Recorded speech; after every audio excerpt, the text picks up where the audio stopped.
વિશેષણ જે પદ દ્વારા કંઈક વિશેષતા સૂચવાય તે પદને વિશેષણ કહેવાય છે.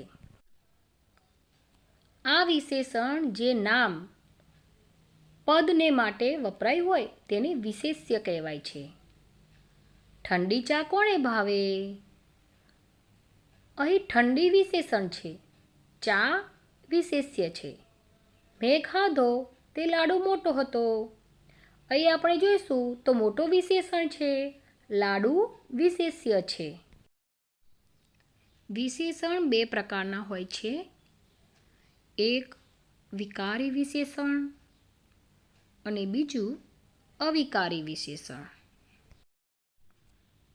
વિશેષણના લિંગ અને વચન તેના વિશેષ્યના લિંગ અને વચન અનુસાર ફેરફાર પામે તો તે વિકારી વિશેષણ કહેવાય. દાખલા તરીકે સારો બગીચો. બગીચો પુલ્લિંગ નામ છે. બીજું આપણે જોઈશું ઉદાહરણ તો સારી ફૂલવાડી. ફૂલવાડી સ્ત્રીલિંગ નામ છે. હવે આપણે આગળનું ઉદાહરણ જોઈશું તો સારું ખેતર. ખેતર નપુંસકલિંગ નામ છે.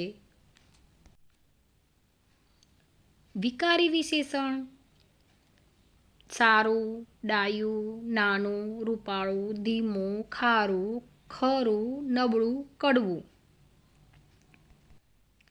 કેટલાક વિશેષણોમાં વિશેષ્યની જાતિમાં ફેરફાર પામે તો પણ એના એ જ રહે છે. આવા વિશેષણ અવિકારી કહેવાય. દાખલા તરીકે સરસ બગીચો, સરસ ફૂલવાડી, સરસ ખેતર.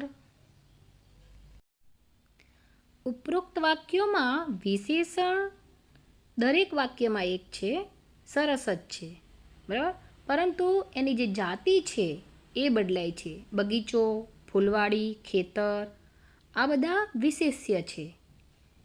એટલા માટે આ અવિકારી વિશેષણ કહેવાય છે. અવિકારી વિશેષણ સરસ, સુંદર, ચપળ, લાલ, બહુ, હોશિયાર, ધનવાન, સરળ વગેરે. વધુ માહિતી મેળવતા પહેલાં લાઈક અને શેર ચોક્કસ કરશો. નવી માહિતી મેળવવા માટે અમારી આ ચેનલને સબસ્ક્રાઈબ કરો જેથી નવા વિડીયો આપણા સુધી પહોંચી શકે. વિશેષણનું તેના કાર્ય પ્રમાણે વર્ગીકરણ આપણે જોઈશું. સૌપ્રથમ ગુણવાચક વિશેષણ વિશે સમજીશું. તો ગુણવાચક વિશેષણમાં જે વિશેષ્યના ગુણ દર્શાવે છે, સાચો, ખોટો, મીઠું, ગળ્યું, તીખું, સુંદર, કડવું, કદરૂપું વગેરે વિશેષણનો ઉપયોગ ગુણવાચકમાં થાય છે. પરિમાણવાચક વિશેષણ જે વિશેષ્યનું પરિમાણ એટલે કે માપ દર્શાવે છે. થોડું, ઘણું, આટલું, આવડું, બહુ, જરા, અલ્પ વગેરે. સંખ્યાવાચક વિશેષણ સંખ્યાવાચક વિશેષણમાં વિશેષ્યની સંખ્યા અને ક્રમ દર્શાવે છે. 1, 2, 3 વગેરે, પહેલું, બીજું વગેરે. સાર્વનામિક વિશેષણ સાર્વનામિક વિશેષણમાં વિશેષણની ચોકસાઈ સર્વનામ દ્વારા સૂચવે છે. આવું, જે, તે, તેઓ, શું, પેલા, કેવું, જેવું વગેરે. ક્રિયાવાચક વિશેષણ ક્રિયાવાચક વિશેષણમાં વિશેષ્યની ચોકસાઈ ક્રિયા દ્વારા વ્યક્ત કરતા વિશેષણો હોય છે. રમતો, દોડતો, મારકણો, ઝબૂકતો, વરસતો, કૂદતો. નામિક વિશેષણ નામિક વિશેષણમાં સંજ્ઞાઓને પ્રત્યય લગાવી બનાવેલા વિશેષણો હોય છે. ઈ, આઈ, ઈક, ઈય, આળું વગેરે પ્રત્યયો જોડીને બનાવેલ વિશેષણો એ નામિક વિશેષણ છે.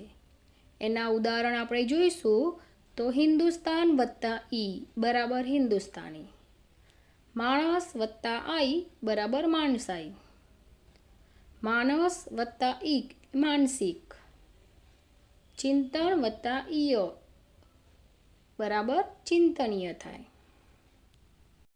ઉપરોક્ત શબ્દો નામિક વિશેષણમાં જોવા મળશે.